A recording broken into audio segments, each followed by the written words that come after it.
In its 4-decade-long history, the Center for Policy Research has been at the forefront of cutting-edge scholarship on the key challenges of policy for its time.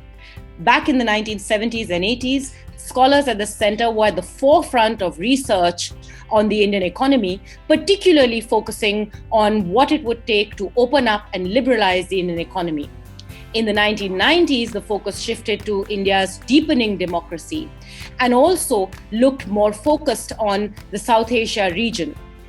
Since the 2000s, the focus of the center has been on India's 21st century challenges. What is it that makes CPR unique, and what is it that sets it apart? Democratic debate and dialogue is encouraged, whereas senior experts interact seamlessly with young entrants into the field. In fact, young scholars and researchers constitutes its major core. The average age, I think, is about 35. As we know, currently there is a more challenging environment as far as work of institutions like the Center for Policy Research.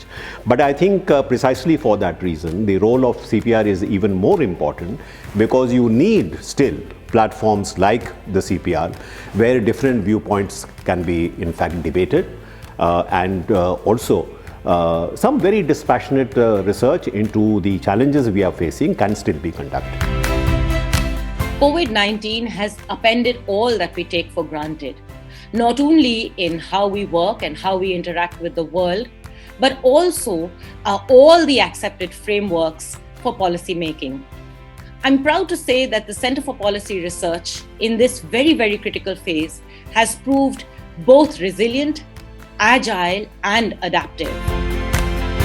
On the one hand, across different disciplines, CPR faculty came together to study and better understand what COVID means from a public health perspective. In April 2020, we signed a memorandum of understanding with the government of Punjab to work with them to better devise a more agile and flexible testing strategy that would be responsive to the changing dynamics of the disease. In addition, CPR faculty have focused on the question of the impact of COVID in areas of the environment, climate change, how COVID could be an opportunity to strengthen urban housing, social protection, rights for migrant workers. For the center, it is extremely crucial in this polarized environment to ensure that evidence, nuance, and argumentation wins the day. The center also recognizes that big policy changes will only come about through a wider public discourse and bringing about a new public consensus on the future for India. We want to, in our 50th year, be active contributors to precisely this moment.